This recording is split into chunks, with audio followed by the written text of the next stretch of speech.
ప్రభునామానికి స్తోత్రములు. నిన్న నేడు నిరంతరము ఏకరీతిగా ఉన్న మన ప్రభు నామంలో ఆదివారం ఉదయకాలమందు మిమ్మల్ని అందరినీ కూడా ఈ విధంగా కలుసుకొని దేవుని యొక్క మాటలను ధ్యానించుటకు దేవుడు మనకు అనుగ్రహించిన కృపను బట్టి దేవునికి కోటాను కోట్ల స్తుతులు చెల్లిస్తున్నాము. ఆదివారం ఉదయకాలం దేవుని యొక్క సన్నిధిలో కనబడటం ఎంతో మనకు శ్రేయస్కరం, శోభస్కరం. అలాగే ఆయన బిడ్డలతో సహవాసం చేయడం అనేది చాలా ప్రాముఖ్యమైన విషయము. So we shouldn't neglect meeting together on Sunday. కాబట్టి దేవుని యొక్క సన్నిధిలో కలుసుకోవడం నిర్లక్ష్యం చేయకుండా ఉండాలని దేవుడు మనలను హెచ్చరిస్తూ ఉన్నాడు. గత కొద్ది కాలంగా ఆదివారం మనం ప్రకటన గ్రంథమును ధ్యానం చేస్తూ ఉన్నాం. ఇప్పటి వరకు 2 అధ్యాయాలను ధ్యానం చేశాము. ఇందులో 4 సంఘాలకు దేవుడు యేసుక్రీస్తు ప్రభు రాసిన ఎపిసోడ్స్ని చదువుకున్నాము. ఈ 4 సంఘాలలో స్మరణ సంఘమును మినహాయిస్తే మిగిలిన 3 సంఘాల మీద దేవుడు ఒక షార్ట్ కమింగ్ ఉన్నది అన్న విషయాన్ని ఆయన తెలియపరుస్తున్నాడు. ఎఫెసీ సంఘమునకైతే నీవు మొదటి ప్రేమను విడిచిపెట్టావు అని అంటూ ఉన్నాడు. నీ మొదటి ప్రేమను వదిలితివి అని 2:4 చెప్తూ ఉన్నాడు. అలాగనే పెర్గములో ఉన్న సంఘమును గురించి ఆయన చెప్పేటువంటిది ఏంటంటే 14వ వచనంలో నీ మీద కొన్ని తప్పిదములు మోపవలసి ఉన్నది. అది ఏంటంటే విగ్రహములకు బలి ఇచ్చిన వాటిని తినునట్లు, జారత్వము చేయనట్లు, ఇజ్రాయేలీయులకు ఉరియొడ్డుమని బాలాకునకు నేర్పిన బిలాము బోధను అనుసరించు వారు నీలో ఉన్నారు అని చెప్తూ ఉన్నాడు. మారుమనసు పొందాలని. అలాగే తయతైరా సంఘపు దూతకు రాస్తూ ఉన్నప్పుడు 20వ వచనంలోనే నీ మీద తప్పు ఒకటి మోపవలసి ఉన్నది. ఏమనగా తాను ప్రవక్త్రిని చెప్పుకొనుచున్న యెజబేలను స్త్రీని నీవు ఉండనిచ్చి ఉన్నావు. జారత్వం చేయుటకును విగ్రహములకు బలి ఇచ్చిన వాటిని తినుటకును అది నా దాసులకు బోధించుచు వారిని మోసపరుచుచున్నది అని ఈ సంఘం మీద తప్పిదమును మోపుతున్నాడు. స్మరణ సంఘము మీద తప్పిదమేమి మోపడం లేదు. అయితే వారికి శ్రమ కలగబోతోంది కాబట్టి మరణం వరకు నమ్మకంగా ఉండు, నేను నీకు జీవ కిరీటం ఇస్తాను అని స్మరణ సంఘానికి చెప్పారు. ఈరోజు మనం 3వ అధ్యాయంలోనికి వెళ్తున్నాము. ఇందులో 3 సంఘములకు యేసుక్రీస్తు ప్రభు రాస్తున్న ఎపిసోడ్స్ని చదువుకోవచ్చు. మొట్టమొదటిగా సార్దీస్ సంఘం, ఆ తర్వాత ఫిలదెల్ఫియా సంఘం, ఆ తర్వాత లవోదికయ సంఘం. నాకు కూడా యేసు ప్రభు కొన్ని లెటర్స్ని రాసి పంపిస్తున్నాడు అపోస్తలుడు జాన్ చేత. Now we will look into a few verses in chapter 3 this morning about the church at Sardis. సార్దీసులో ఉన్న సంఘం నాకు దేవుడు రాస్తున్నటువంటి యేసుక్రీస్తు ప్రభు రాస్తున్న ఈ యొక్క ఎపిసోడ్ని మనము ధ్యానం చేయబోతున్నాము. Let's pray before we do that. పరిశుద్ధుడా, మా ప్రియ ప్రభువా, మా రక్షక, ఇప్పుడున్నటువంటి సమకాలీన సంఘం ఏ విధంగా ఉంది అనేది పరిశీలన చేసుకొనుటకు 7 సంఘములకు మీ కుమారుడు యేసుక్రీస్తు ప్రభువు రాసిన ఎపిసోడ్స్ని మేము ధ్యానం చేస్తున్నాము.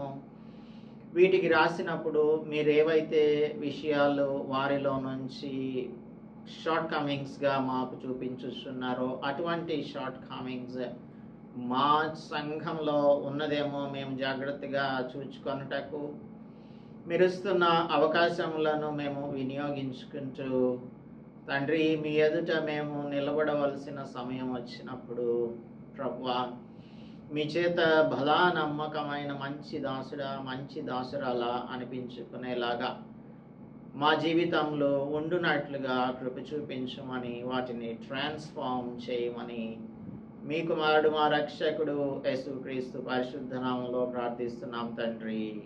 ఆమేన్. పరిశుద్ధాత్మని యొక్క సహాయంతో 3వ అధ్యాయంలో సార్దిస్ సంఘపు దూతకు రాస్తున్న ఈ లేఖను మనము ధ్యానం చేద్దాం. Let's read 1, 2 and 3 verses of chapter 3 Revelation. సార్దిస్లో ఉన్న సంఘపు దూతకు ఇలాగు వ్రాయుము: 7 నక్షత్రములను 7 ఆత్మలను గలవాడు చెప్పు సంగతులేమనగా, నీ క్రియలను నేనెరుగుదును. ఏమనగా, జీవించుచున్నావన్న పేరు మాత్రం ఉన్నది గాని నీవు మృతుడవే. నీ క్రియలో నా దేవుని ఎదుట సంపూర్ణమైనవిగా నాకు కనబడలేదు గనుక జాగరూకుడవై చావనయ్యున్న మిగిలిన వాటిని బలపరచుము. నీవేలాగు ఉపదేశం పొందితివో, ఎలాగు వింటివో జ్ఞాపకం చేసుకొని దానిని గైకొనుచు మారు మనస్సు పొందుము. నీవు జాగరూకుడవై ఉండని ఎడల నేను దొంగ వలె వచ్చేదను. ఏ గడియను నీ మీదికి వచ్చేదనో నీకు తెలియదు. దేవుడు తన పరిశుద్ధ వాక్యం మన వినికిడిలో దీవించునుగాక. ఈ ఉదయకాలమందు సార్దిస్ సంఘమునకు యేసుక్రీస్తు ప్రభువు రాస్తున్న లేఖను మనము పరిశీలన చేస్తున్నాం. ఈ సార్దిస్ సంఘం ఒక డెడ్ చర్చ్గా పరిగణించబడుతుంది. నీవు జీవించుచున్నావన్న పేరు మాత్రం ఉంది కానీ నీవు మృతుడవే అని అంటున్నాడు.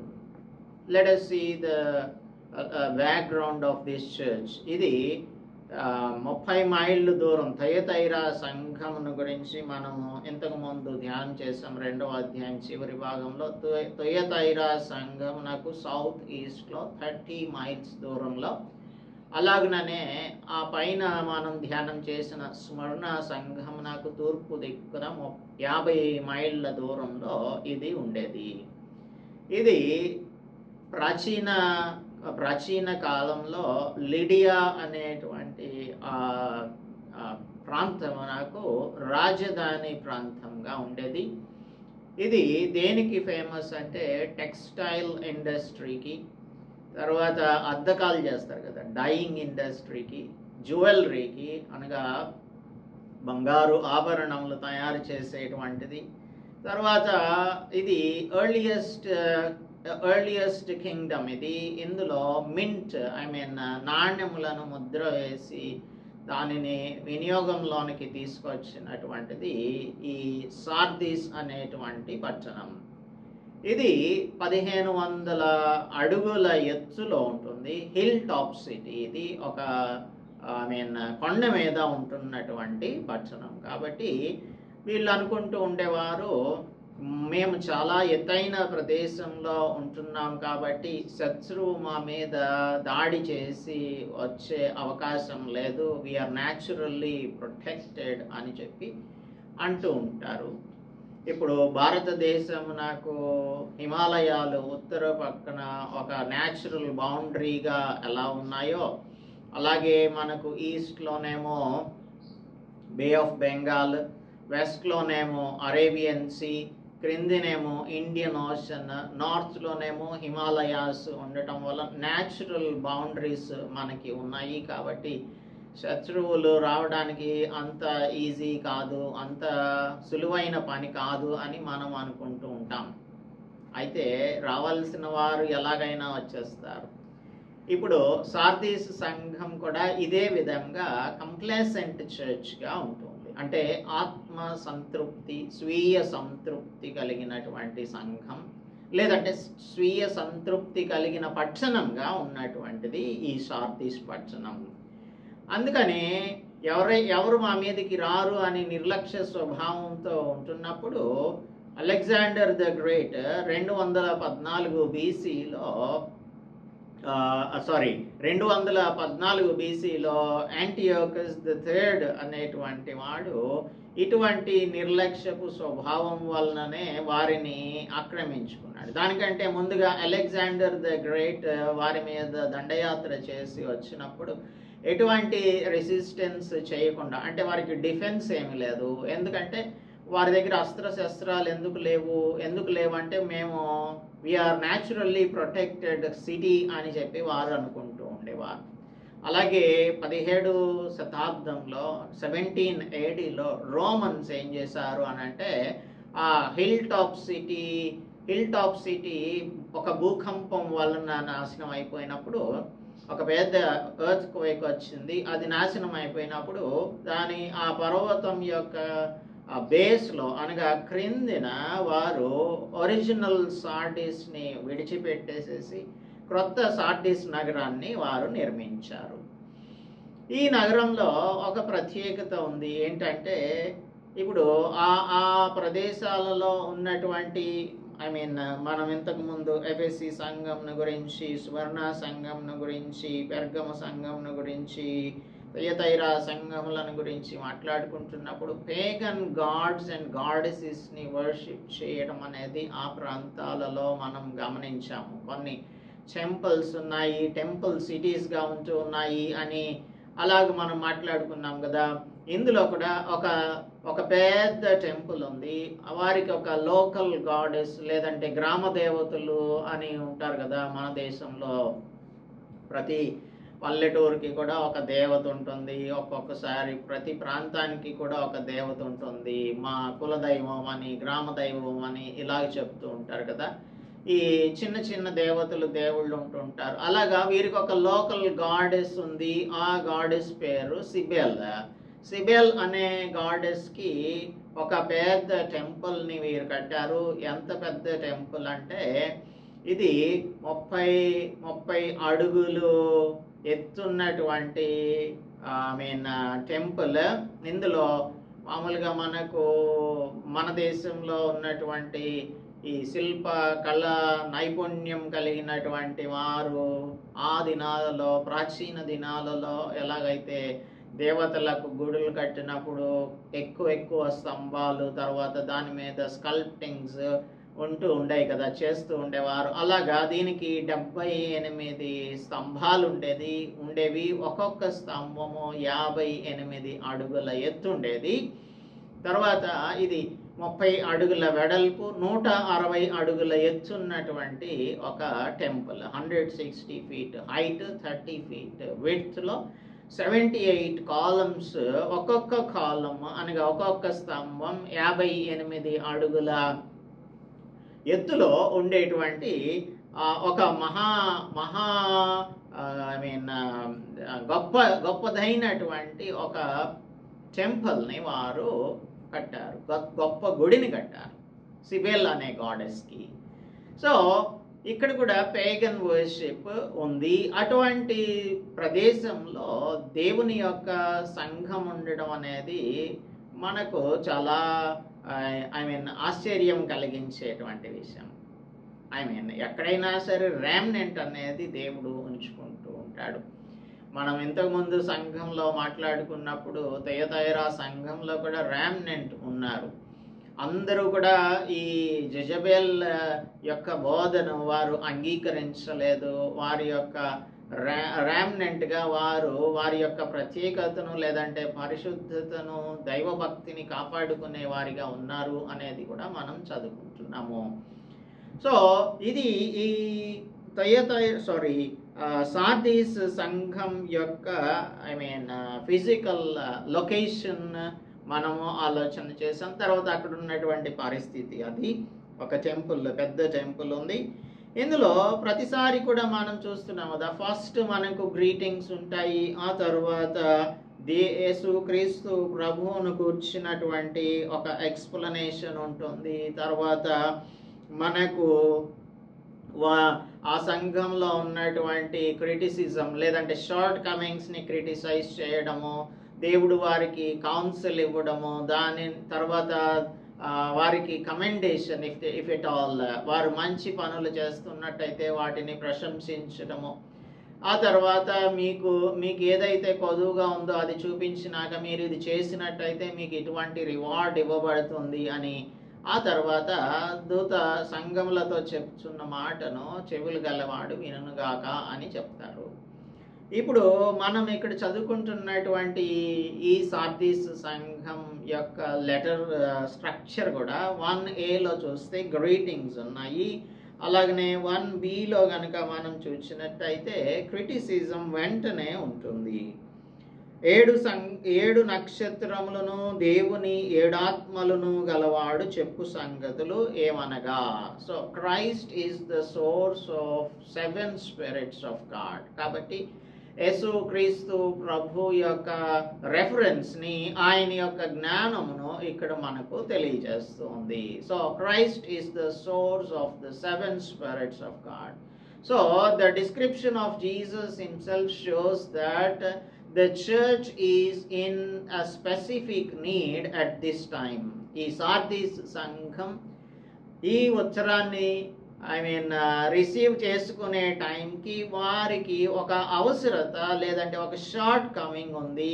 ఏమిటి అని అంటే this church is largely dead. ఇది నీ క్రియలను నేను ఎరుగుదును అని చెప్పి, ఏమనగా జీవించుచున్నావన్న పేరు మాత్రం ఉన్నది కానీ నీవు మృతుడవే. So the church has to understand, ఇక్కడున్న ఈ సార్దీస్ సంఘం తన యొక్క స్థితిని తెలుసుకోవాలి. జీవించుచున్నావన్న పేరు మాత్రం ఉంది అంటే పేరుకి జీవిస్తున్నటువంటి సంఘం, that it is a live church, కానీ ఇట్ ఈస్ స్పిరిచువల్లీ డెడ్.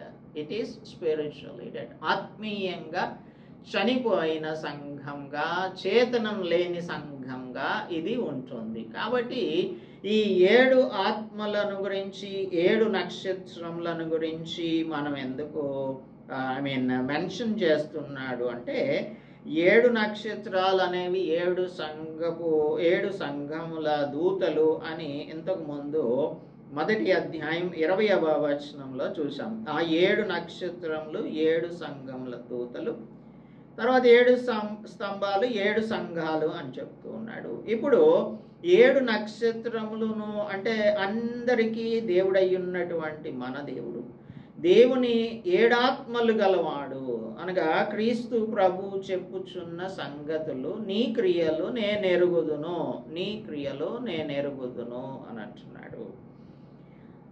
ఈ మాట మనకు అనేకమైన చోట్ల కనిపిస్తుంది. 2వ అధ్యాయం 2వ వచనంలో ఎఫెసు సంఘమునకు నీ క్రియలను, నీ కష్టమును, నీ సహనమును నేను ఎరుగుదును అని అంటున్నాడు. అలాగుననే మనము ఈ నెక్స్ట్ సంఘమును గురించి మాట్లాడుతూ ఉన్నప్పుడు కూడా రాజీ పడుతున్నటువంటి సంఘమును గురించి మాట్లాడుతున్నప్పుడు కూడా వారి మీద కొన్ని తప్పిదములు మోపాలని అంటున్నాడు. నీవు నా నామమును గట్టిగా చేపట్టి నా యందలి విశ్వాసమును విసర్జింపలేదని నేను ఎరుగుదును అని అంటున్నాడు. అలాగే తుయతైరా సంఘమునకు రాస్తున్నప్పుడు నీ క్రియలను, నీ ప్రేమను, నీ విశ్వాసమును, నీ పరిచర్యను, నీ సహనమును నేను ఎరుగుదును అని 2:19లో చెప్తూ ఉన్నాడు. ఇప్పుడు 3:1లో నీ క్రియలను నేను ఎరుగుదును అని అంటున్నాడు. God knows everything because he is omnipresent God, he is omniscient God. అన్నింటినీ చూడగలిగినటువంటి వాడు, ఆయన సర్వాంతర్యామి అయిన దేవుడు. ఇప్పుడు మనకు ఏం కావాలి, మనలో ఉన్న లోటుపాట్లు ఏంటి అనేది ఆయన మాత్రమే చెప్పగలడు. ఎందుకంటే ఆయన హృదయాంతరంగములను పరిశీలన చేయగలిగినటువంటి దేవుడు. మన హృదయములలో ఏముందో ఆయన చూస్తారు. ఇప్పుడు ఈ సంఘం నాకు కావలసినది ఏంటి అంటే, there should be a revival, ఒక స్పిరిచువల్ రివైవల్ కావాలి. అది దేవునికి మాత్రమే తెలుసు. జీవించుచున్నావన్న పేరు మాత్రం ఉన్నది కానీ నీవు మృతుడవే. ఇప్పుడు కంటెంపరీ సొసైటీలో, కాంటెంపరీ కాలంలో, ఈ సమకాలీన కాలంలో మనం చూస్తుంటే most of the churches are dead churches because of the blind traditions that they follow instead of dependence on God. దేవుని మీద ఆధారపడి జీవించే సంఘములుగాను లేదంటే విశ్వాసులముగాను మనం ఉండకుండా అనేకమైనటువంటి బ్లైండ్ ట్రెడిషన్స్ని లేదంటే ఆచారాలను పాటించే సంఘాలుగా అనేకమైన సంఘాలు ఉంటూ ఉన్నాయి. వాటికి కూడా రివైవల్ అనేది కావాలి అని ఈ ఉదయకాలమందు దేవుడు మన సంఘమును గురించి కూడా ఆయన తెలియపరుస్తూ ఉన్నాడు. సో ఈ solution the dead church or the blind churches కి సొల్యూషన్ ఏంటి అంటే he is the life giving spirit. ఆయనే యేసు ప్రభువు జాన్ చాప్టర్ 15:26 చెప్పారు. ఏమన్నారంటే, తండ్రి యొద్ద నుండి నేను మీ యొద్దకు పంపబోవు ఆదరణకర్త అనగా తండ్రి యొద్ద నుండి బయలుదేరు సత్య స్వరూపి అయిన ఆత్మ వచ్చినప్పుడు ఆయన నన్ను గూర్చి సాక్ష్యం ఇచ్చును అని ఆదరణకర్త అయిన దేవుడు పరిశుద్ధాత్ముడు వస్తాడు అనే విషయాన్ని చెప్పాడు. అలాగే 16వ అధ్యాయంలో కూడా మనము యేసు క్రీస్తు ప్రభువు వెళ్ళిపోయేటప్పుడు ఆయన చెప్పినటువంటి విషయం ఏంటంటే 16:7 నేను మీతో సత్యం చెప్పుచున్నాను, నేను వెళ్ళిపోవుట మీకు ప్రయోజనకరము. నేను వెళ్ళని ఎడల ఆదరణకర్త మీ యొద్దకు రాడు, నేను వెళ్ళిన ఎడల ఆయనను మీ యొద్దకు పంపుదును. ఆయన వచ్చి పాపమును గూర్చియు నీతిని గూర్చియు తీర్పును గూర్చియు లోకమును ఒప్పుకొన చేయును. ఆయన పాపమును గూర్చి నీతిని గూర్చి తీర్పును గూర్చి ఒప్పుకొన చేస్తాడు. ఇప్పుడు తప్పిదంలో ఉన్న సంఘం లేదంటే చచ్చిన స్థితిలో ఉన్న సంఘం నాకు పునరుజ్జీవం ఎలా వస్తుంది అంటే it is from the 7 spirits of the lord అనగా పరిశుద్ధాత్మ దేవుని యొక్క కార్యక్రమం లేదంటే కార్యము జరగాలి. కాబట్టి that life giving spirit will only help us get revived from the dead characteristics. కాబట్టి ఈ చచ్చినటువంటి పరిస్థితులలో ఉన్న సంఘమును మరలా బ్రతికింప చేయగలిగిన వాడు యేసు క్రీస్తు ప్రభువే అని చెప్తూ ఉన్నాడు. I know your works, you have the reputation of being alive. అందరూ చెప్పుకుంటున్నారు మీ సంఘం చాలా సజీవమైన సంఘం, చాలా వైబ్రెంట్ చర్చ్. ఎందుకంటే you have a big building, you have air conditioners and there are good facilities that give comfort to the churchgoers. ఇంకా అనేక మంది ధనవంతులు ఈ సంఘం నాకు వస్తూ ఉన్నారు.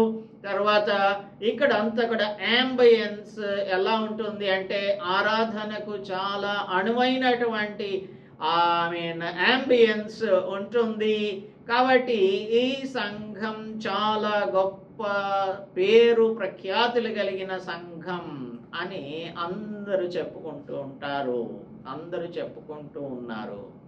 అయితే వారికి తెలియనటువంటి విషయం దానిలోనికి వచ్చేటువంటి వారందరూ కూడా చచ్చిన స్థితిలో ఉన్న క్రైస్తవులని, ఆ సంఘమును నడిపించుచున్న ఆ సంఘ కాపరి కూడా చచ్చిన స్థితిలో ఉన్నాడు అని, ఆ సంఘం అంతా కూడా చచ్చిన సంఘం అన్న సంగతి తెలియనటువంటి పరిస్థితులలో సంఘం ఈ దినాన్న ఉంటూ ఉన్నది.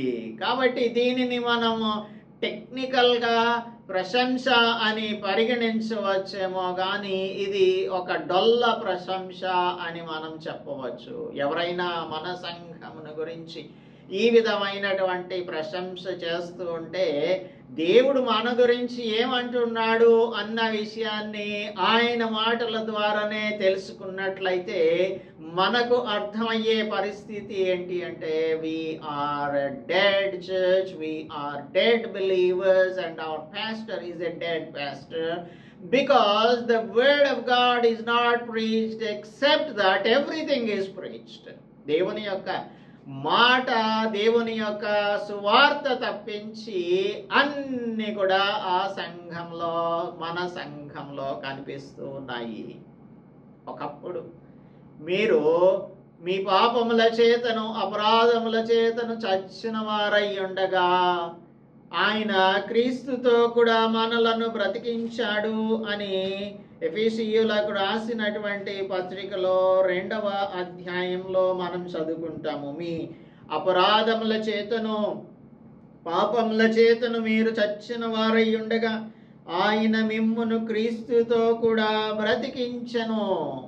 మనలను క్రీస్తుతో కూడా బ్రతికించినప్పుడు మనం జీవించుచున్న వారంగా కాకుండా మరణించిన వారంగా, చచ్చిన వారంగా ఉండడం అనేది it is great problem. It's a serious problem. ఇది చాలా గంభీరమైనటువంటి పరిస్థితి, ఇది దారుణమైన పరిస్థితి. దీనిని దేవుడే మాత్రమును కూడా సహించలేనటువంటి పరిస్థితి.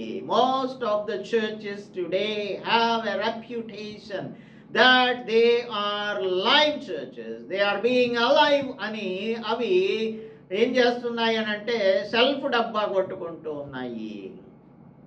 అలాగనే ఆ సంఘంలోకి వెళ్ళే విశ్వాసులు కూడా మేమందరం కూడా బ్రతికి ఉన్న క్రైస్తవులం అని అనుకుంటున్నారు, చచ్చిన క్రైస్తవులుగా జీవిస్తూ ఉన్నారు. ఎందుకంటే they think that they are saved. ఇంకొక మాటలో చెప్పాలంటే వారు రక్షింపబడ్డాము అని అనుకుంటున్నారు. బాహ్య సంబంధమైన రక్షణ మాత్రమే వారు పొందారని, లేదు అంటే బాహ్యంగా మాత్రం రక్షింపబడిన వారిగా కనిపిస్తున్నారన్న సంగతి మాత్రమే ఇక్కడ చాలా స్పష్టంగా తెలుస్తోంది. సత్యం ఏంటంటే the real truth is everyone is spiritually dead. Although they are in the church, they are on their way to hell, not to heaven. పరలోక రాజ్యం నాకు వెళ్తాము అనే భ్రమలలో ఉంటున్నటువంటి క్రైస్తవులు ఉన్న సంఘాలు ఈ దినాలలో మెజారిటీ ఆఫ్ ద చర్చెస్ సత్యమును గురించి ప్రకటన చేస్తే సత్యమును గ్రహించలేనటువంటి సంఘాలుగా, చచ్చిన సంఘాలుగా, చచ్చిన విశ్వాసులుగా జీవిస్తూ ఉన్నారు. ఇటువంటి పరిస్థితులలో సార్దీస్ సంఘం వలె మన సంఘం ఉంటుంది అంటే దేవుడు ఉదయకాలమందు ఒక గొప్ప వార్నింగ్ ని ఇవ్వబోతూ ఉన్నాడు. దానిని మనం నెక్స్ట్ వర్స్ లో చూస్తాము. మత్తయి సువార్త 7వ అధ్యాయం 21వ వచనంలో యేసు క్రీస్తు ప్రభువు చెప్తూ ఉన్నారు, ప్రభువా ప్రభువా అని నన్ను పిలుచు ప్రతివాడును పరలోక రాజ్యంలో ప్రవేశింపడు గాని పరలోకమందున్న నా తండ్రి చిత్త ప్రకారం చేయువాడే ప్రవేశించును. నా తండ్రి చిత్త ప్రకారం చేయువాడే ప్రవేశించును. ఆ దినమందు అంటే ఫైనల్ డే గురించి చెప్తున్నాడు. అనేకులు నన్ను చూచి ప్రభువా ప్రభువా మేము నీ నామమున ప్రవచింపలేదా, నీ నామమున దయ్యములను వెళ్ళగొట్టలేదా, నీ నామమున అనేకమైన అద్భుతములను చేయలేదా అని చెప్పుదురు. అప్పుడు దేవుడు ఏం చెప్తాడు చూడండి, నేను మిమ్మను ఎన్నడునో ఎరుగను, అక్రమము చేయువారులారా నా యొద్ద నుండి పొండని వారితో చెప్పుదును అని అక్కడ బండ మీద కట్టబడిన ఇల్లు, ఇసుక మీద కట్టబడిన ఇల్లుని గురించినటువంటి ఉపమానమును చెప్తూ ఉన్నాడు. బండ మీద కట్టబడినటువంటి ఇల్లు అయితే నిలుస్తుంది, ఇసుక మీద కట్టబడినటువంటి ఇల్లు అయితే పడిపోతుంది. ఇప్పుడు మనం దేని మీద కట్టబడిన దేవుని ఇల్లుగా ఉన్నాము? బండ మీద లేకపోతే ఇసుక మీద?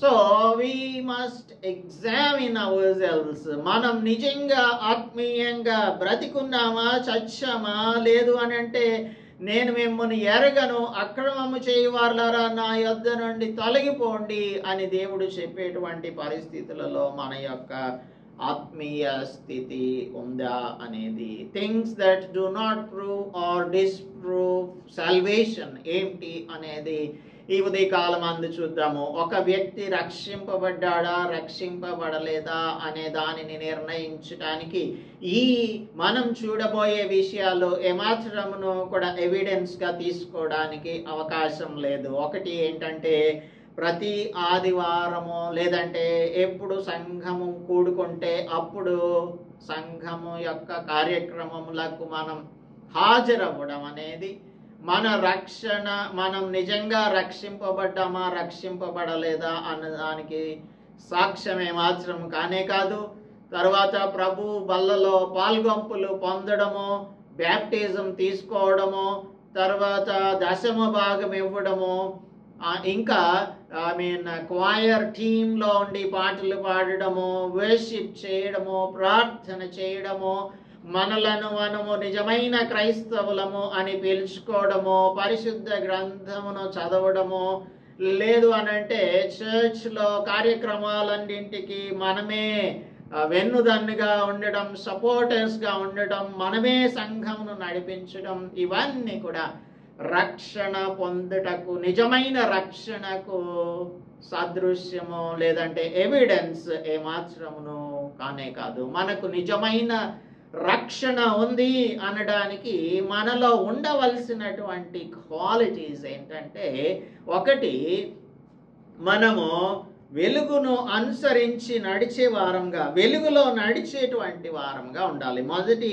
యోహాను పత్రిక 1వ అధ్యాయం 6-7 వచనాలలో ఆయనతో కూడా సహవాసం గలవారమని చెప్పుకొని చీకటిలో నడిచిన ఎడల మనం అబద్ధమాడుచు సత్యమును జరిగింపకుందుము. అయితే ఆయన వెలుగులోనున్న ప్రకారం మనమును వెలుగులో నడిచిన ఎడల మనము అన్యోన్య సహవాసము గలవారమై యుందము. అప్పుడు ఆయన కుమారుడైన యేసు రక్తం ప్రతి పాపము నుండి మనలను పవిత్రులనుగా చేయును.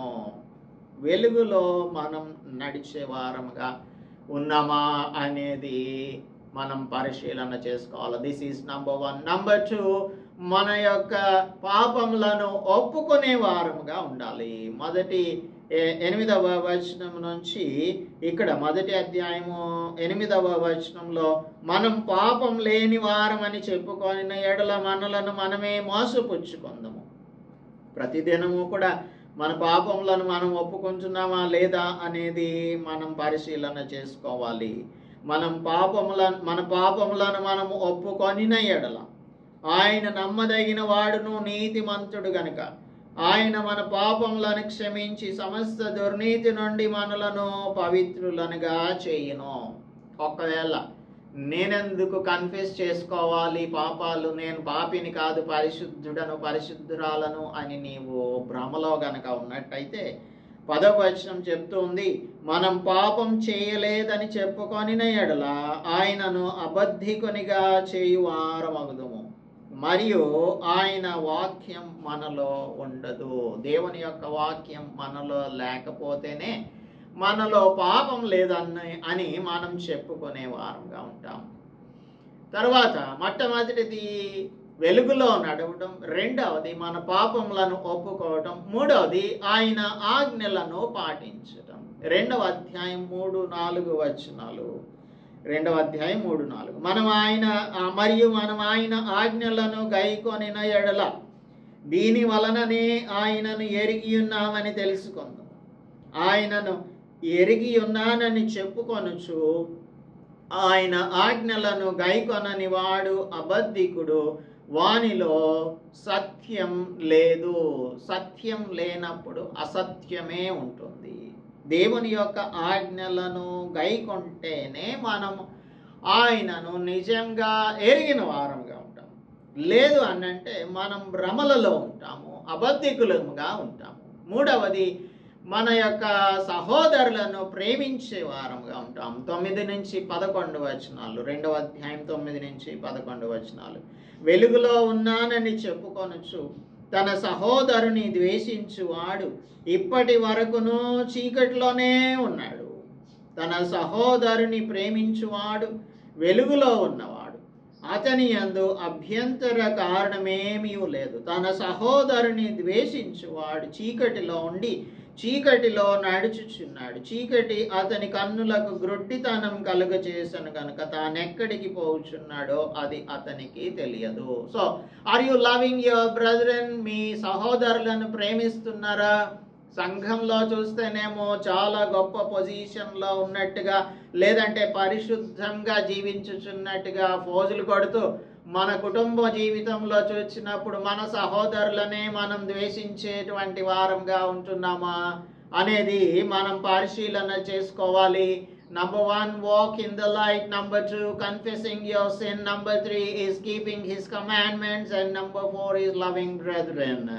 తర్వాత పరిశుద్ధతను పర్స్యూ చేసే వారంగా 3వ అధ్యాయంలో చూసినట్టయితే 3-4 వచనాలు, ఆయన యందు ఈ నిరీక్షణ పెట్టుకొనిన ప్రతివాడును ఆయన పవిత్రుడై ఉన్నట్టుగా తన్ను పవిత్రునిగా చేసుకొనును. పాపం చేయు ప్రతివాడును ఆజ్ఞను అతిక్రమించును, ఆజ్ఞాతిక్రమమే పాపము. సో ఇప్పుడు దేవుని యందు నిరీక్షణ ఉంచుకున్నటువంటి వారం. ఆ పై వచనాలు కూడా తర్వాత చదవండి. మనం దేవుని పిల్లలమై ఉన్నాము. దేవుని పిల్లలమైతే మనము దేవుడు ఏ విధంగా పవిత్రంగా ఉన్నాడో అలాగా మనము పవిత్రులముగా పరిశుద్ధులముగా జీవిస్తాము. తర్వాత 6వది 5 చూసాము ఇప్పటి వరకు. 6వది పరిశుద్ధాత్మను కలిగిన వారంగా ఉన్నామా? మొదటి యోహాను పత్రికలోనే 4వ అధ్యాయం 13వ వచనము, దీని వలన ఆయన యందు నిలిచి ఉన్నామనియు ఆయన మన యందు ఉన్నాడనియు తెలుసుకొనుచున్నాము. ఏలయనగా ఆయన మనకు తన ఆత్మలో పాలు దయచేసి ఉన్నాడు. ఆయన మనకు తన ఆత్మలో పాలు దయచేసి ఉన్నాడు. So do you have your part of the Holy Spirit in you? పరిశుద్ధాత్మని కార్యం నీలో జరుగుతూ ఉందా లేదా అనేది నీవు పరిశీలన చేసుకోవాల్సి ఉంటుంది. అలాగే 5వ అధ్యాయంలో కూడా చూసినట్టయితే 10-11 వచనాలలో, దేవుని కుమారుని యందు విశ్వాసం ఉంచువాడు తనలోనే ఈ సాక్ష్యం కలిగి ఉన్నాడు. దేవుని నమ్మని వాడు ఆయన తన కుమారుని గూర్చి ఇచ్చిన సాక్ష్యమును నమ్మలేదు కనుక అతడు దేవుని అబద్ధికునిగా చేసిన వాడే. ఈ సాక్ష్యమేమనగా దేవుడు మనకు నిత్య జీవం దయచేసను. ఈ జీవం ఆయన కుమారుని యందు ఉన్నది. ఆ దేవుని కుమారుని అంగీకరించిన వాడు జీవం గలవాడు. దేవుని కుమారుని అంగీకరింపని వాడు జీవం లేనివాడు. ఇప్పుడు జీవం లేని సంఘం గురించే కదా మనం మాట్లాడుతూ ఉన్నాము. సో జీవం కలిగిన వారంగా ఉండాలంటే యేసు క్రీస్తు ప్రభువు మనలో ఉండాలి. ఆయన యొక్క ఆత్మ మనలో తన యొక్క కార్యాన్ని చేస్తూ ఉండాలి. తర్వాత 7వదిగా మనం చూసినట్టయితే హ్యావింగ్ గుడ్ ఫ్రూట్. మత్తయి సువార్త 7వ అధ్యాయం 17వ వచనాన్ని చూసినట్టయితే 7వ అధ్యాయం 17వ వచనం, అలాగుననే ప్రతి మంచి చెట్టు మంచి ఫలములు ఫలించును, పనికి మాలిన చెట్టు కాని ఫలములు ఫలించును. మంచి చెట్టు కాని ఫలములు ఫలింపనేరదు, పనికి మాలిన చెట్టు మంచి ఫలములను ఫలింపనేరదు అని ఇక్కడ చెప్తూ ఉన్నాడు. సో మనం మంచి ఫలములు ఫలించే వృక్షంగా ఉన్నామా అనేది పరిశీలన చేసుకోవాలి. What are the fruit of the Spirit అనేది గెలేషియన్స్లో మనకు ఒక లిస్ట్ని అపోస్తలుడు పౌల్ రాసి ఉంచాడు కదా. ప్రేమ, సంతోషం, సమాధానం, దీర్ఘశాంతం, ఇవన్నీ కూడా ఆ ఫ్రూట్ ఆఫ్ ద స్పిరిట్ మనలో ఉందా? ఇది లేకపోతే కనుక మనకి this is speaking against you. This says that you are not a genuine believer. You are not living a life unto the Lord. బ్రతికినటువంటి జీవితాన్ని నీవు జీవించడం లేదు.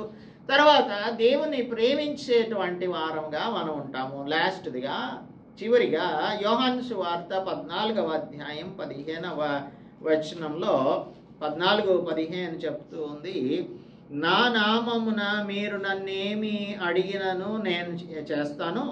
మీరు నన్ను 15వ వచనం, మీరు నన్ను ప్రేమించిన ఎడల నా ఆజ్ఞలను గైకొందురు.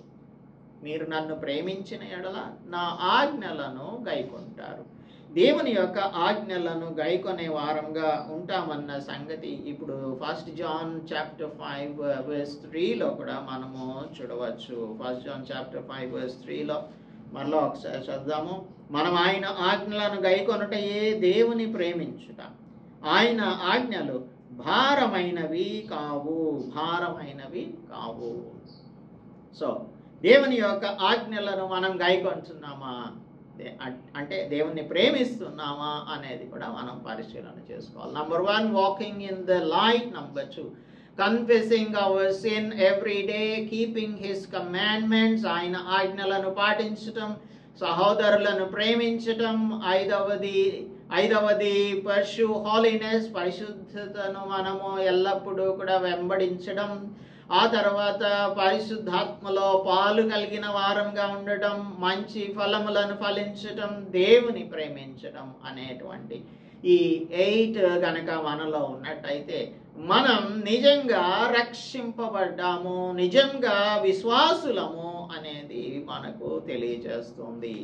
ఇవన్నీ కూడా మనం పరిశీలన చేసుకోకుండా ఏదో మొక్కుబడిగా మనము చర్చ్కి వెళ్ళడం, తర్వాత బ్యాప్టిజం అంటే పేరుకి బ్యాప్టిజం తీసుకోవడం, కమ్యూనియన్, రెగ్యులర్ కమ్యూనియన్ తీసుకోవడం, తర్వాత వారేదో చెప్తూ ఉంటారు కదా, సంఘం యొక్క అవసరతలను బట్టి వారికి కానుకలో లేదంటే మీరంటున్నట్టు దశమ భాగాలో ఇవ్వడం, ఇంకా మనము పాటలు పాడటం, ఇంకా కొన్ని సంఘాలలో గంతులు వేయడం, ప్రార్థన చేయడం, పరిశుద్ధాత్మని యొక్క ప్రేరేపణ అని చెప్పి అల్లరి పనులు చేయడము, ఇంకా అనేకమైనటువంటి విషయాలు మనం చూస్తాం. గుడ్ ఫ్రైడే వస్తే 7 మాటలలో ఒక మాట చెప్పే వాళ్ళుగా కూడా కొందరు ఉంటూ ఉంటారు.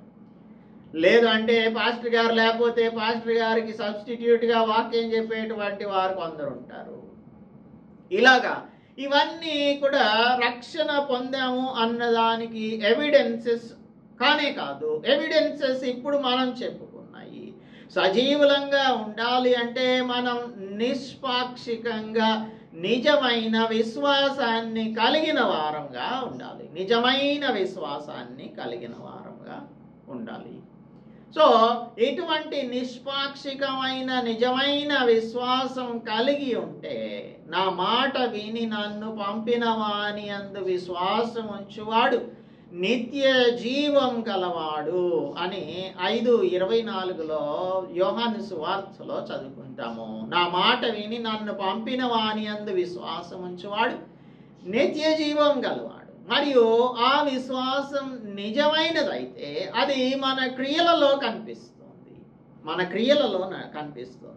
సో విశ్వాసం ఉంది అని చెప్తే సరిపోదు, అది మన యొక్క క్రియలలో ఉండాలి అని యాకోబు పత్రిక 2వ అధ్యాయంలో 14 నుంచి 26 వరకు మనం చదువుకోవచ్చు. ఇందులో అన్ని మనం చదవట్లేదు, కానీ తర్వాత చదవండి. 22వ వచనం, విశ్వాసము అతని క్రియలతో కూడి కార్యసిద్ధి కలుగజేసెనని, అంటే అబ్రహాంని గురించి మాట్లాడుతూ ఉన్నాడు. విశ్వాసము అబ్రహాము క్రియలతో కూడి కార్యసిద్ధి కలుగజేసెనని, క్రియల మూలంగా అతని విశ్వాసం పరిపూర్ణమైనదనియు గ్రహించుచున్నావు కదా. సో నీకు విశ్వాసం ఉంది అని అంటే ఆ విశ్వాసం క్రియల ద్వారా కార్యసిద్ధి కలుగజేసేదిగా ఉండాలి. కాబట్టి అబ్రహాము దేవుణ్ణి నమ్మాడు, అది అతనికి నీతిగా ఎంచబడిందని లేఖనం నెరవేర్చబడింది. మరియు దేవుని స్నేహితుడు అని పేరు. మనుషుడు విశ్వాసమూలమున మాత్రము కాక, విశ్వాసం కావాలి, విశ్వాసమూలమున మాత్రమే కాక మనము క్రియల మూలమున నీతిమంతులమని నీతిమంతుడని ఎంచబడతాము. మీరు దీని వలన గ్రహించాల్సి ఉంటుంది అబ్రహాం యొక్క డీడ్స్ ద్వారా. ఎందుకంటే తన కుమారుణ్ణి తనకు ఒక్కగానే ఉన్నటువంటి ఇసాకును బలిపీఠం మీద అర్పించడానికి సిద్ధపడ్డాడు. అఫ్ కోర్స్ దేవుడు దాన్ని వద్దని చెప్పాడు, కానీ he was about to kill Isaac as commanded by the Lord. దేవుడు చెప్పిన దానిని చేయడానికి సిద్ధపడ్డాడు. కాబట్టి ఇది తన యొక్క క్రియల ద్వారా అర్థమైంది. అలాగనే రాహాబు అనే వేశ్య దూతలను చేర్చుకొని వేరొక మార్గంను వారిని వెలుపలికి పంపివేసినప్పుడు క్రియల మూలంగా నీతిమంతురాలని ఎంచబడింది కదా. ప్రాణము లేని శరీరం ఎలాగో మృతమో అలాగే క్రియలు లేని విశ్వాసం మృతము అని అంటున్నాడు. నంబర్ 1, నా మాట విని నన్ను పంపిన వాని యందు విశ్వాసం ఉంచువాడు నిత్య జీవం గలవాడు. మరి నిజంగా ఆ విశ్వాసం నిజమైనదైతే అది క్రియలలో చూపిస్తాము, క్రియలలో కనిపిస్తుంది. మరి క్రియల మూలమున విశ్వాసం లేకపోతే, విశ్వాసం లేదన్నట్టుగా మన క్రియలు ఉన్నట్టయితే దాని వలన ప్రయోజనం ఏం లేదు. ప్రాణం లేని శరీరం లాంటిది అది క్రియలు లేని విశ్వాసం అని చెప్తున్నాడు. సో ఇక్కడ ప్రైమరీగా మనం చూసినట్టయితే అన్ని సంఘాలలో విశ్వాసులు మనకు కనిపిస్తున్నారు. దేవుని యందులో విశ్వాసం ఉన్న వారిగా కనిపిస్తూ ఉన్నారు. కానీ క్రియలు లేనటువంటి విశ్వాసులుగాను, క్రియలు లేని సంఘాలుగాను, స్పిరిచువలీ డెడ్ పీపుల్ ఉంటూ ఉన్నారు. బిగ్ బిల్డింగ్స్, హ్యూజ్ బిల్డింగ్స్ ఉంటున్నాయి. విశ్వాసము క్రియలలో చూడాలి అంటే చాలా కొద్ది మందే కనిపిస్తూ ఉన్నారు. So there are huge buildings but their faith is very little, their deeds are very little. చాలా మంది ఇంకా మనకు కావాలి అంటే సంఘం నాకు ఎవరు వచ్చేటువంటి వారంటే ఫుల్ అటెండెన్స్ ఎప్పుడు ఉంటుందంటే క్రిస్మస్ రోజు ఉంటుంది, లేదు అంటే ఈస్టర్ రోజు ఉంటుంది, లేదంటే 31st నైట్ ఉంటుంది. వీళ్ళందరూ కూడా పండుగ క్రైస్తవులు. క్రియలు లేనటువంటి వారు మృతమైన క్రైస్తవులు. మృతమైన క్రైస్తవులుగా మృతమైన సంఘంలకు వెళ్ళేటువంటి వారిగా ఉంటూ ఉన్నారు. అందుకని మన పరిస్థితి ఎలా ఉంది తెలుసుకోవాలి. నీ క్రియలు నా దేవుని ఎదుట ఏమనగా జీవించుచున్నావన్న పేరు మాత్రం ఉంది, కానీ నీవు మృతుడవే. ఈ ఉదయకాలం అందు నీవు మృతురాలిగా ఉన్నావా, నిజంగా జీవిస్తున్నావా అనేది నీ క్రియలే తెలియజేస్తాయి. నీ క్రియలు నా దేవుని ఎదుట సంపూర్ణమైనవిగా నాకు కనబడలేదు. ఇప్పుడు మన పరిస్థితి కూడా అలాగే ఉంది. దేవుని ఎదుట సంపూర్ణమైనవిగా కనబడడం లేదు, అసంపూర్ణంగా ఉంటున్నాయి. సగం మాత్రమే చేస్తున్నాం, సంపూర్ణంగా చేయడం లేదు. ఏదో మొక్కుబడిగా చేస్తున్నాం కానీ హృదయపూర్వకంగా చేసే పనులు ఎక్కడ కూడా కనిపించడం లేదు. ఆదివారం దేవుని యొక్క సంఘానికి వెళ్ళాలి అనంటే హృదయపూర్వకంగా ఎంతమంది వెళ్తున్నారు? మొక్కుబడిగా వెళ్ళేటువంటి వారే 95% పీపుల్ కనిపిస్తూ ఉన్నారు. ఓన్లీ 5% పీపుల్ మాత్రమే నిజంగా దేవుని యొక్క సంఘంలో నేను కనిపించాలి అన్న ఆశతో, దేవుడు నాతో ఏం మాట్లాడతాడు అని ఆశ కలిగిన వారిగా వెళ్ళేవారు ఉంటూ ఉన్నారు. కనుక జాగరూకుడవై చావనయ్యున్న మిగిలిన వాటిని బలపరచుము. Now you have to wake up. You are in a deep slumber. గాఢ నిద్రలో ఉన్నావు. You have fallen into a great slumber. కాబట్టి గాఢ నిద్రలో నుంచి ఎవ్రీథింగ్ ఇస్ ఫైన్ అని నీవు అనుకుంటూ ఉన్నావు. నీకు తెలియకుండానే నీవు మృతుడిగా జీవిస్తూ ఉన్నావు. నీ పేరు ప్రఖ్యాతుల మీద ఆధారపడి నీ ప్రవర్తనను సరి చేసుకుండానే దీర్ఘకాలం నేను జీవించవచ్చు, నిత్య జీవమునకు వారసునిగా జీవించవచ్చు, నిత్య జీవ వారసురాలుగా నేను జీవించవచ్చు అనే భ్రమలో ఉంటూ ఉన్నావు. నేను ఇప్పుడు చనిపోతే డైరెక్ట్గా స్వర్గానికే వెళ్తాను, నాకు నరకంతో ఏమాత్రము పని లేదు అని అనుకుంటూ ఉంటాం.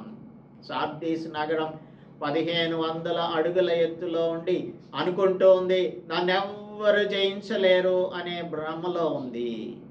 అందుకని దానిని జయించడానికి అలెగ్జాండర్ ద గ్రేట్ వచ్చాడు, యాంటియోకస్ ద థర్డ్ వచ్చాడు. ఇప్పుడు మనం కూడా we are on the hill top. Ours is a hill top church. చాలా మంది ఇప్పుడు కొన్ని విచిత్రమైన పేర్లను పెడుతూ ఉన్నారు సంఘాలకు. అది రివర్ సైడ్ చర్చ్ అని, అంటే నది పక్కన ఉన్నటువంటి చర్చ్, లేక్ వ్యూ చర్చ్ అని, ఒక సరస్సు ప్రక్కన ఉన్న చర్చ్ అని, తర్వాత కొండ మీద పెట్టి దానిని హిల్ టాప్ చర్చ్ అని చెప్పుకుంటూ ఉన్నారు.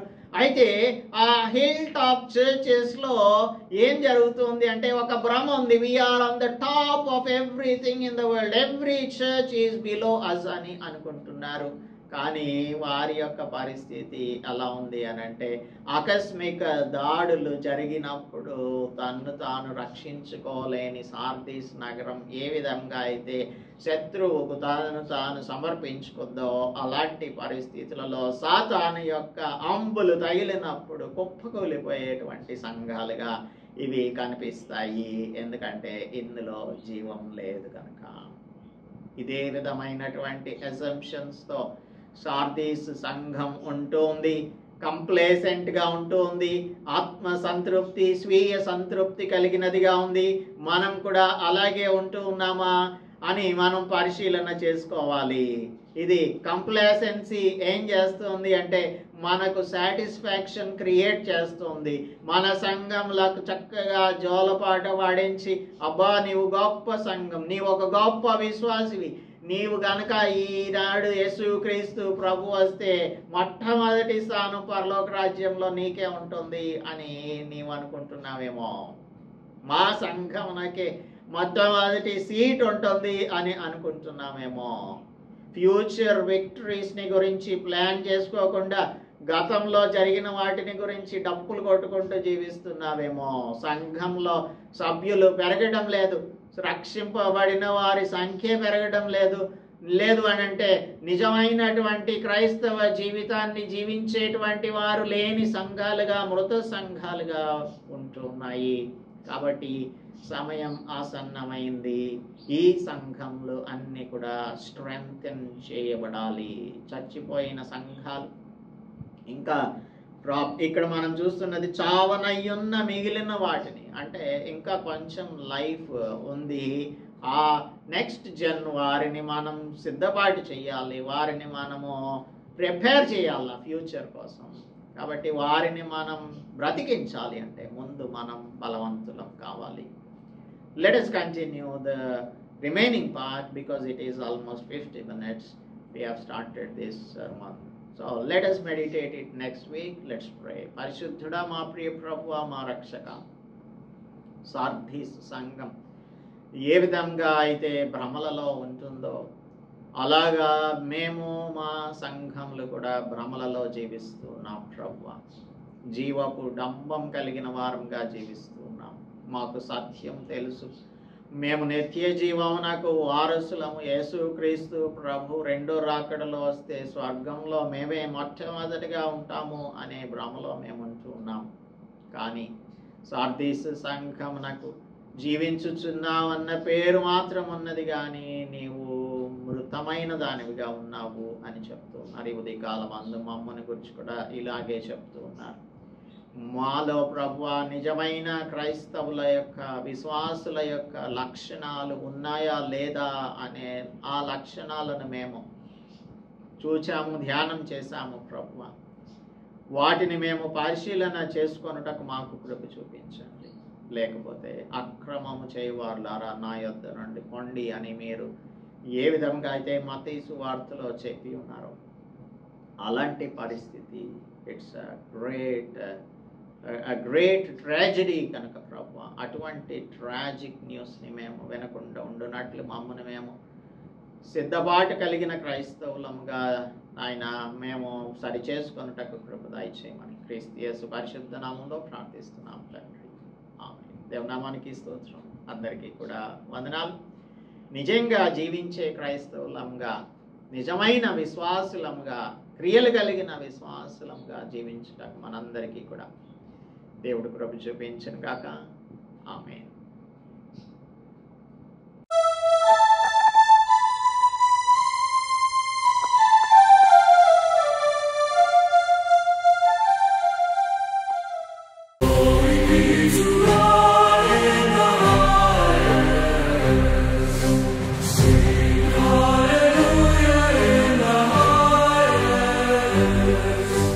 Glory to the Lord in the highest.